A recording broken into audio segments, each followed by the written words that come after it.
विश्वास योग्य मन तब होता है जब भगवत साक्षात्कार हो जाए, क्योंकि इसके बाद प्रभु के सिवा और कुछ दिखाई नहीं देता। तो फिर काम, क्रोध, लोभ, मोह, मद, मत्सर, इनका कोई प्रभाव नहीं पड़ता।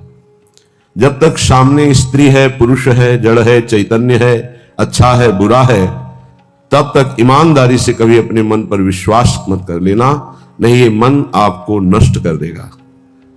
ऐसा फंसाता है कि फिर उस बंधन से मुक्त होने की हिम्मत नहीं रह जाती उपासक में। वो साहस नहीं कर पाता कि मैं विषय के बिना आप कैसे जीवित रह पाऊंगा। और ऐसी करुणा हमारे ऊपर हुई, हमें मानव देह मिला, बड़ी दुर्लभ बात, श्रीधाम वृंदावन आने को मिला, श्रीधाम वृंदावन की महिमा सुनने को मिली, अद्भुत प्यारे जू के हृदय में गुप्त रहने वाले गोरे चरणारविंद की शरणागति मिली, प्यारे जू की रसेंद्री जिस राधा रस का रसास्वादन करती है वो राधा नाम मिला। फिर भी हम गंदे विषयों का चिंतन, गंदे विषयों की भोगने की प्रवृत्ति, भूरी सखी कह रही है, ताको त्यागी विषमो मन दीन हो, जीवन यो ही गयो री, जीवन यो ही गयो री, कोटिक भांति कुकर्म कमाए, छिन नहीं नाम जप्योरी, छिन नहीं नाम जप्योरी, जानत प्रीति की रीति किशोरी। ये मन पूरे जीवन भर फंसाए रखता है। ये भोग लिया, ये भोग लूं, ये देख लिया, ये देख लूं, ये सुन लिया, ये सुन लूं, बार बार वही। कभी तुम्हें मन पे गुस्सा नहीं आता किस दुष्ट मन को अब जलने दिया जाए?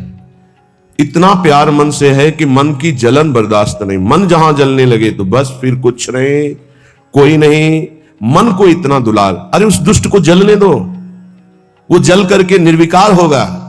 पर इतना तदात्म मन से है कि मन की जलन हम स्वयं में मान लेते हैं, और जहां स्वयं में मन की जलन माना तो मन हमें गुलाम बनाकर मनमानी आचरण कराता है।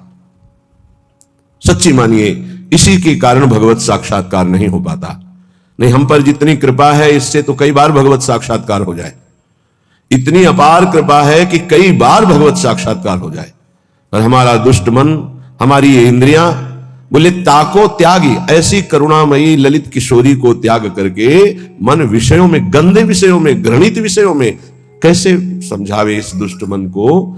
मलमूत्र के द्वार इस शरीर को प्रिय मानकर इन्हीं शरीरों में सच्चिदानंद सुख की खोज कर रहा है। बड़ी दुर्गति का विषय है। कोटिक भांति कुकर्म कमाए, एक एक क्षण हमारा बड़ा कीमती है। जो क्षण गया वो नहीं आएगा दोबारा जीवन में, माइनस होता चला जा रहा है।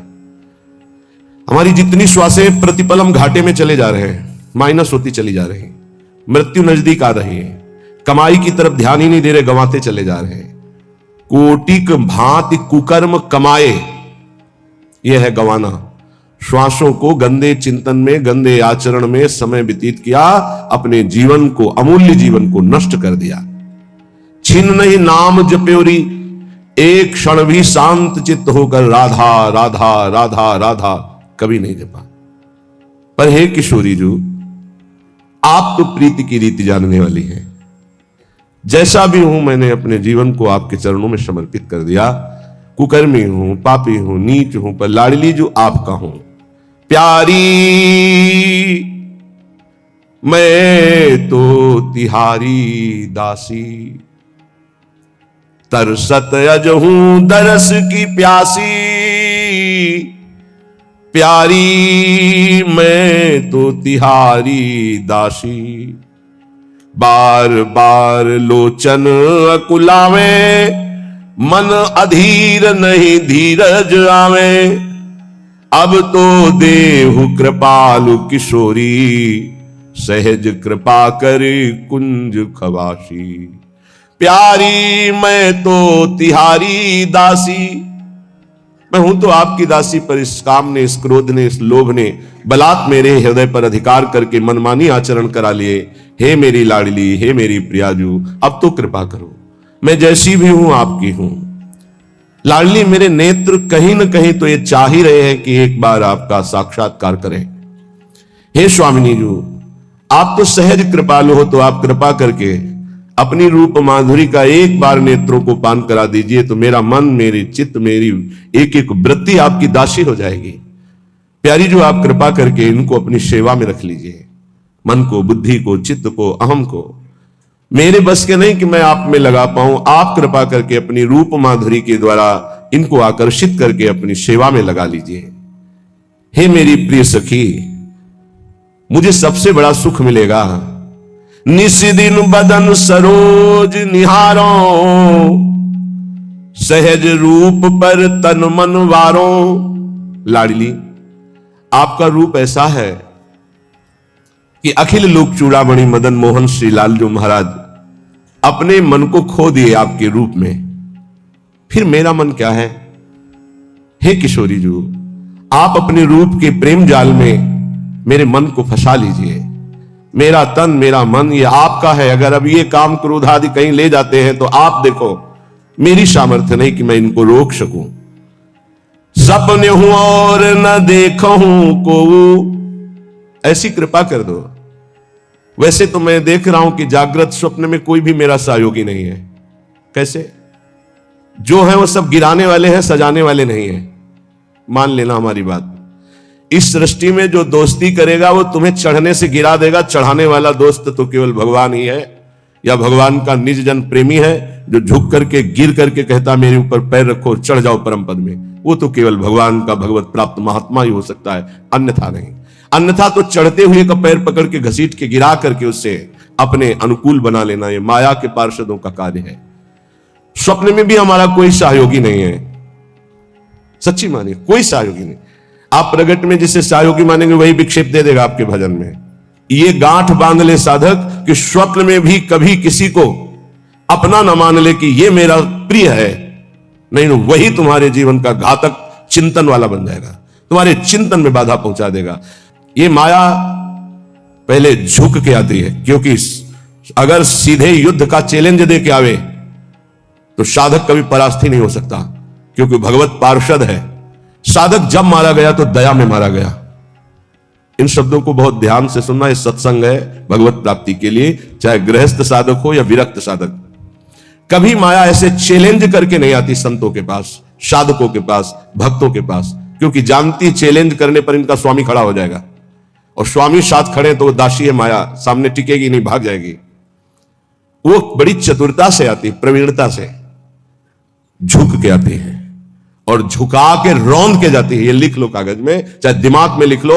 झुक के आती है और झुका के, रौंद के, रुला के फिर उन संतों का अनुभव निकलता है। में पधार गए आद्य गुरु भगवान शंकराचार्य जी, बड़े बड़े महापुरुषों को देखो। आपको स्पष्ट कह रहा हूं, मानो तो मानो, नहीं तो ट्रेन छूटी। ये केवल अनुग्रह वायु, केवल अनुग्रह वायु चीख के कह रहा हूं, पकड़ लो, पकड़ लो।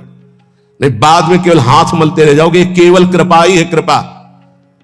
ये शरीर नहीं बोल रहा है, पकड़ लो। ये केवल कृपा है जो तुम्हें भगवत प्राप्ति कराने के लिए। रोज हम एक संकेत दे रहे हैं, अगर पकड़ पा रहे हो। कल कहा था सबकी वर्दी तैयार है, केवल आपको अपने तन का ये जो कपड़ा है इससे प्यार हटा दो जितनी जल्दी। पोशाक बनी बनाई तैयार है, भाव दे कि तुम्हें तत्काल मिल जाएगी गुरु प्रसाद से। नाम लिख चुका है, पोशाक नप चुकी, बन चुकी है। बस इंतजार तुम्हारे इस शरीर रूपी वस्त्र के राग का त्याग करने का है, और उसकी तैयारी हो रही है। उसकी तैयारी तुम केवल सहयोग कर दो। लेकिन नहीं, ये मलिन मन, ये मलिन इंद्रियां बस इसी शरीर को मैं मानकर भोगों में सुख के लिए, वो इसी से प्यार, इसीलिए बहुत दूर नगरी नजर आ रही नहीं, बहुत नजदीक दिखाई दे रही है। बहुत कम समय के लिए अवसर मिला है, जिसे तुम वर्षों मान रहे हो, ऐसे चले गए, ऐसे चले गए। इसलिए बहुत सावधान होकर जो सत्संग सुन रहे हो, कर लो भगवत प्राप्ति। तैयार केवल तुम्हें होना है भगवत प्राप्ति, तो इष्ट और गुरु कराएंगे। केवल तैयारी तुम्हारी है।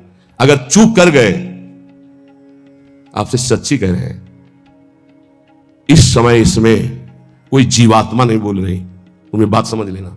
जैसे भूत का आवेश होता है ना, तो झाड़ने वाला कहता है ये भूत बोल रहा है। इसमें गुरु कृपा से परमात्मा तत्व बोल रहा है। अगर तुम पकड़ पाओ तो पकड़ लो। खुला तुम्हारे कल्याण की बाजार लगी है, ये बाजार लग गई कल्याण की। इसमें कोई साधक नहीं बोल रहा है, इसमें कोई जीवात्मा नहीं बोल रहा है। ये हम इसलिए परिचय दे रहे, पकड़ पाओ तो पकड़ पाओ। वो स्वयं बैठ करके तुम्हारे कल्याण के लिए कर रहा है। उसे ये केवल ढांचा तुम एक व्यक्ति का देख रहे हो, तुम्हारे कल्याण के लिए वो केवल बोल रहा है, कल्याण के लिए केवल इस शरीर को चला रहा है, कल्याण के लिए केवल चेष्टा कर रहा है। अगर पकड़ पाओ तो पकड़ पाओ। ऐसे अवसर जब आते हैं तो बहुत कम समय के लिए ऐसे अवसर आते हैं। बहुत चतुर प्रवीण आदमी होता है जो सौदा तय कर लेता है और धनी बन जाता है, नहीं तो लोग इंतजार करते रहते हैं, जन्म जन्म इंतजार करते रहते हैं और सौदा नहीं हो पाता। गुरु से सौदा, तन मन प्राण श्वासें दे करके, नाम और मंत्र लेकर के उनकी कृपा से निहाल हो गए।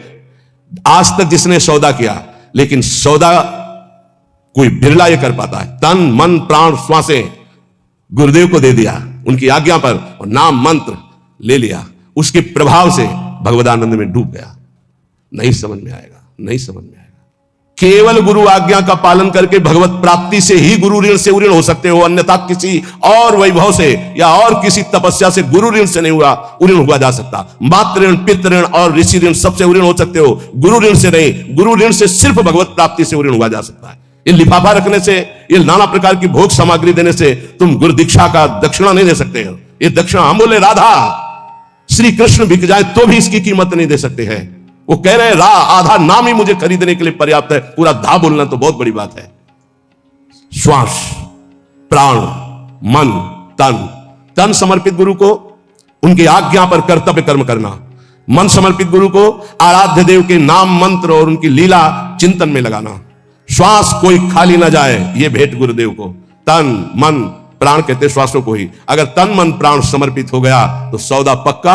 वो तुम्हारे अंदर है, किसी साधना से वो बढ़ता या घटता नहीं है। असाधन से घटता नहीं, साधना से बढ़ता नहीं है। ये अज्ञानी जीव नहीं समझ पा रहे। साधन से वो बढ़ता नहीं है, असाधन से घटता नहीं है। केवल असाधन त्याग से साधना करने से पर्दा हटता है, बस। तुम हटा पाओ नहीं, खुद हटा के दर्शन दे देंगे। कपट का पर्दा झपट करके लाडली लाल फाड़ देते हैं, उनका वैसे हो जाते हैं, अधीन हो जाते हैं। पर ये अहंकारी जीव अधीन होना जानता ही नहीं है। लाख प्रयास करो, वो समझ ही नहीं पा रहा है कि अनंत जन्मों के बाद मुझे ऐसा अवसर हरि ने दिया है मुक्त होने के लिए। इसलिए भाई प्रार्थना है, मान लो इस समय आपको अवसर मिला है केवल भगवत प्राप्ति का। सावधान होकर के अगर सुन लिए, समझ लिए तो भगवत प्राप्ति बहुत इससे ज्यादा सरल सृष्टि में कोई कार्य नहीं है भगवत प्राप्ति जैसा। संसार में सब जन यही कहते हैं कि भगवत प्राप्ति जैसा कठिन कोई कार्य नहीं है, और हम आपको वृंदावन की भूमि से कहते हैं भगवत प्राप्ति जैसा कोई सरल कार्य नहीं। ये कब? जब केवल प्रभु अपने हो जाए तब। और प्रभु को अपनापन में ना लेकर के अपनापन शरीर और शरीर संबंधियों से, तो जन्म जन्म मुनि जतन कराहे, जन्म जन्मांतर करते रहो बहुत दूर नगरी। अगर गुरु कृपा से बात समझ में आ जाए कि डुभोरी सखी के स्वप्न में और कोई नहीं, जागृत की तो जाने दो, स्वप्न में कोई नहीं। प्रियाजू, हमें कहीं अब और ठौर नहीं है, आपके सिवा कोई और नहीं है। हो गई भगवत प्राप्ति, आप देख लेना। जैसे छोटा बच्चा जरा सा विचलित होता है तो मां दौड़ पड़ती गोदी में ले लेती है, ऐसे हमने श्री जी को देखा है। जरा सा शारीरिक या मानसिक बात हो तो तत्काल लाडली जो मुस्कुराती हुई, उनके प्यार, उनको बुलाना नहीं पड़ता, उनके प्यार उनके दुलार को देखना है तो उनके सिवा किसी और को अपना मत मानना, कोई और है ही नहीं। पर आप माने हुए हो और किसी और को मत मानना, जिसे और मानते हो उसे अंदर से राग हटा दीजिए। फिर देख लो हमारी लाडली जी का प्यार कैसा। स्वप्न में भी कभी किसी को अपना ना माने। यहां जीवन में ये बात लिख लेनी चाहिए, ये अनुभव की बात है। विक्षेप त्रिभुवन में कोई नहीं डाल सकता, विक्षेप वही डाल सकता है जिसको अपना माना है, बस। वो चाहे वस्तु हो, चाहे व्यक्ति हो, चाहे स्थान हो, जिसे अपना मान लोगे वही तुम्हारे भगवत चिंतन में बाधा खड़ी कर सकता है, अन्यथा किसी की ताकत ही नहीं है। और हम अपना कब किसको मानते हैं? जब कोई झुक के रो के आता है तो दया से द्रवित होकर के जे भी उसे स्वीकार करता है तो उसकी दया का दुरुपयोग करके रौंदते रौंदते उसे भगवत विमुख करने की पूरी चेष्टा की जाती है। ये माया है।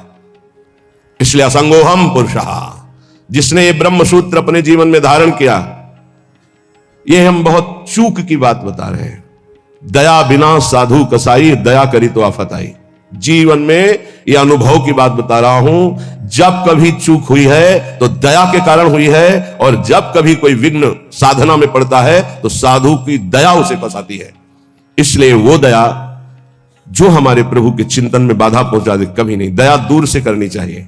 उपदेश कर दे भगवान नाम वाणी लीला का, और छोड़ दे। पर होता क्या है, ये समर्थों को उपदेश दिया जाता है। जिनको अपने बल से उठाकर भगवत प्राप्ति करानी होती है उनको उपदेश नहीं दिया जाता, उनको गोद में लेकर चला जाता है।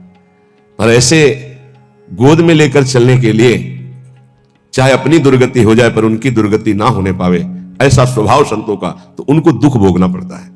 यद्यपि उनकी ये महानता है पर उनको दुख भोगना पड़ता है। ये संसार उनको रुलाता है, ये संसार उनको पीटता है, ये संसार उनको मारता है, संसार उनके शरीर को नष्ट कर देता है। कितने उदाहरण हैं। अगर साधक निर्विघ्न परमात्मानंद में स्थित होना है तो दया किस पे करनी है? किसी पे नहीं। क्यों? क्योंकि सब भगवान का स्वरूप है, हम खुद दया के पात्र हैं। सब हम पर दया करें, हाथ जोड़ के त्रणादपि सुनीचेन तो निकल जाओगे। और अगर गुरु बने दया करके परम पद प्राप्ति कराने के लिए, तो उदारता है, ये उसका स्वभाव है। पर रो के यहां से जाना पड़ेगा, पिट के यहां से जाना पड़ेगा और नाना प्रकार के प्रहार को सह के जाना पड़ेगा। ये बहुत आंतरिक बात कह रहा हूं, अगर समझ पाओ तो समझ लेना, नहीं आगे माया समझा देगी आपको। सिर्फ अपनी बात मनानी, उसकी बात नहीं माननी। सिर्फ अपनी निष्ठा में रहना है, उसकी तरफ झुकना नहीं, तो बात बन जाएगी, अन्यथा नहीं बनेगी। अगर ये रहा कि मुझे अपनी बात बनाने के लिए मुझे इसकी बात माननी, तो ध्यान रखना जीवन भर पछताना पड़ेगा, जीवन भर रोना पड़ेगा, और उसका कल्याण हो कि नहीं फिर संशय हो जाएगा। क्योंकि श्रद्धा शासन से प्रकट होती है, दुलार से नहीं। श्रद्धा कभी किसी की सुरक्षित रखनी है, उसकी श्रद्धा बढ़ानी है, तो कभी किसी को दुलार ना करे, ये गांठ बांध ले। आप इस भाषा को नहीं समझ पाएंगे, लेकिन इसको मान लोगे तो जीत जाओगे माया पर। संतों के अनुभव सुने जाते हैं, वो किसी राग द्वेष से युक्त नहीं होते, वो परमात्मा साक्षात्कार कराने वाले होते हैं। कभी भी साधक को, संत को, उपदेशक को दया करके, द्रवित होकर, अपने सिद्धांत का त्याग करके उसको सुधारने के लिए कभी ना झुके।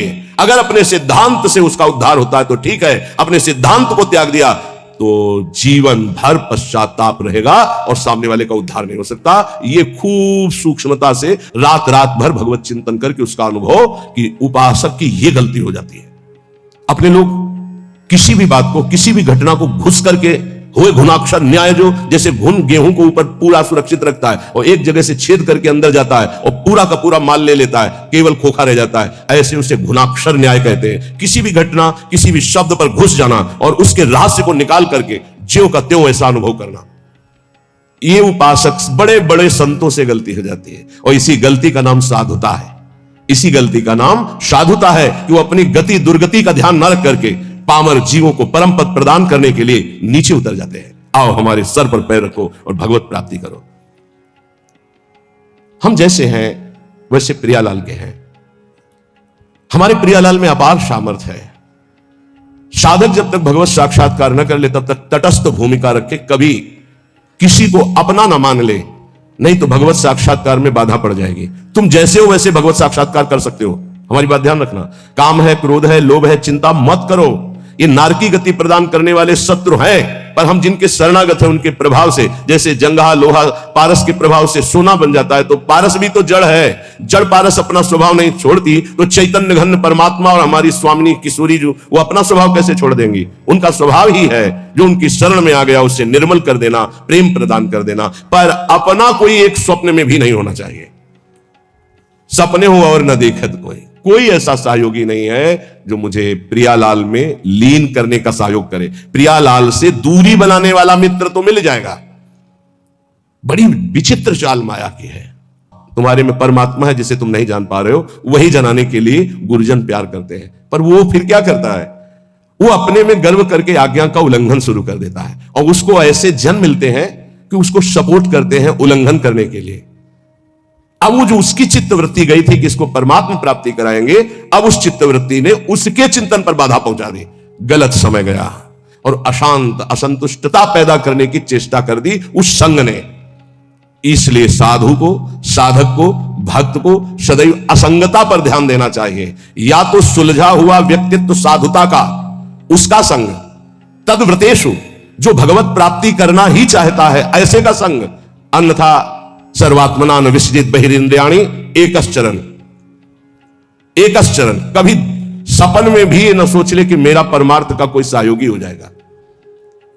मनन करना हमारी इन प्रार्थनाओं को, हमारी इन बातों को। सच्ची कहते हैं इस समय कृपा की वायु चल रही, अगर वायु के अनुकूल चल जाओगे तो नौका भवसागर से पार हो जाएगी, प्रतिकूल कोशिश करोगे तो भंवर में फंस जाएगी।